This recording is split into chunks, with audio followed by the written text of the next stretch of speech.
স্বীকার করে তারাই তো 26-এর উত্তরসূরি নাকি? আর যারা 24 স্বীকার করে না তাদের জন্য 26 আছে, তাদের জন্য ইনশাআল্লাহ 26-এ লাল কার্ড।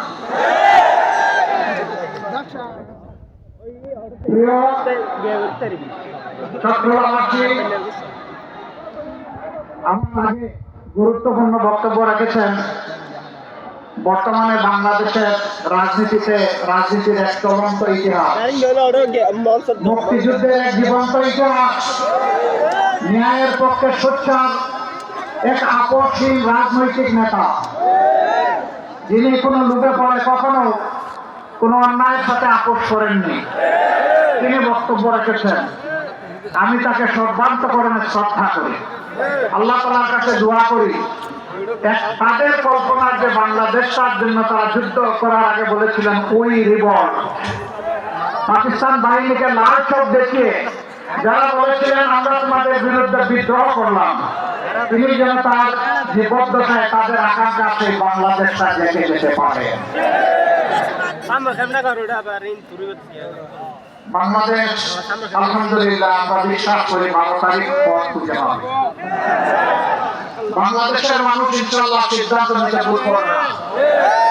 যে যুবকদের নেতৃত্বে আমাদের বিপ্লব সফল হয়েছে, সেই যুবকরাই বাংলাদেশের পথ দেখিয়ে দিয়েছে। ডাকসু থেকে শুরু জকসুতে এসে আপাতত থেমেছে, সব জায়গায় এই চিত্র। আমরা চাই দালাল মুক্ত বাংলাদেশ, আমরা চাই চাঁদাবাজ মুক্ত বাংলাদেশ, আমরা চাই দুর্নীতিবাজ মুক্ত বাংলাদেশ, আমরা চাই মামলাবাজ মুক্ত বাংলাদেশ, আমরা চাই ব্যাংক ডাকাত মুক্ত বাংলাদেশ, আমরা চাই ঋণ খেলাপি মুক্ত বাংলাদেশ, আমরা শেখা মানবিক বাংলাদেশ। তারা অলরেডি দিয়ে দিয়েছে 12 তারিখ ইনশাআল্লাহ তাই হবে। এইটা দেখে অনেকের মাথা গরম। এখন কি চৈত্র মাস না বৈশাখ মাস? এখন মাঘ মাস। তো মাঘ মাসে মাথা যদি এত গরম হয়, চৈত্র মাসে কি হবে? ভাই একটু ঠান্ডা রাখো মাথা। যেদিকে যাও সেই দিকে মাথা গরমের লক্ষণ ফুটে ওঠে। হ্যাঁ, মানুষ যখন হতাশ হয়, মানুষ যখন নিজের ব্যর্থতা গ্লানি চোখের সামনে দেখতে পায়, তখন চোখের মধ্যে সরষা ফুল ফুটতে থাকে। তখন অনেক সময় নিজের স্ত্রীকেও মা বলে সম্বোধন করে। আমরা বাংলাদেশে এখন তাই দেখতে পাচ্ছি। ইনশাআল্লাহ যে যুবকরা বুক চিতিয়ে যুদ্ধ করে, জীবন দিয়ে, বন্ধুত্ব বরণ করে, গুলিকে পরোয়া না করে লড়াই করে বাংলাদেশকে হাতে ধরে রাস্তায় তুলে দিয়েছে, এই যুবকরাই আগামীর বাংলাদেশ গড়ে দেবে ইনশাআল্লাহ। যুবকরা বেকার ভাতা না কাজ, আরো জোরে 24-এর গণবিপ্লবে একটি মানের জন্য একজন যুবক বলে নাই যে আমরা বেকার ভাতার জন্য আজকে লড়াই করছি। তারা বলেছিল আমাদের যোগ্যতাকে স্বীকৃতি দিতে হবে, নেতা যোগ্যতা অনুযায়ী আমার হাতে কাজ করে দিতে হবে, আমি দেশ করার একজন কারিগর কর্মচারী কর্মকর্তা হিসেবে কাজ করতে চাই। এটাকেই মুঘল বাহিনী, হাতুড়ি বাহিনী, গুলি বাহিনী নেমে তাদেরকে টাঙ্গিয়ে দিতে চেয়েছিল, পারে নাই। জনপ্রতিনিধিদের মুখে সব কিছু ভেঙে চুরমার হয়ে গিয়েছে।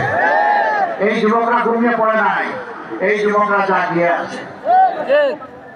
আমরা কথা দিচ্ছি যুবকদের হাতে, যুবতীদের হাতে আমরা বেকার ভাতা দিয়ে তাদেরকে অপমানিত করব না। তাদেরকে শিক্ষা প্রশিক্ষণ দিয়ে তাদের হাতে মর্যাদার কাজ তুলে দেব। এদিন তারাই গড়ে দিবে নতুন বাংলাদেশ, আর গর্ব করে বলবে আমি বাংলাদেশ, এটা আমার বাংলাদেশ। গর্বের সাথে এদিন যুবকরা পরিচয় দিবে ইনশাআল্লাহ। এই বিপ্লব সফল করতে গিয়ে আমাদের মা বোনদের অবদান অপরিসীম।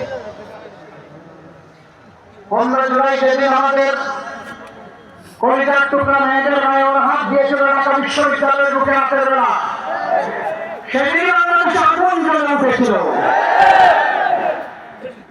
পরদিন সেই আগুনের বিস্ফোরণ হয়েছিল সারা দেশে। চট্টগ্রামে একজন সহ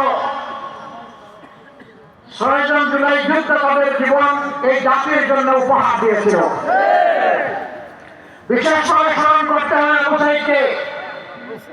বেগম রোকেয়া বিশ্ববিদ্যালয়ের মেধাবী ছাত্র রাস্তায় নেমে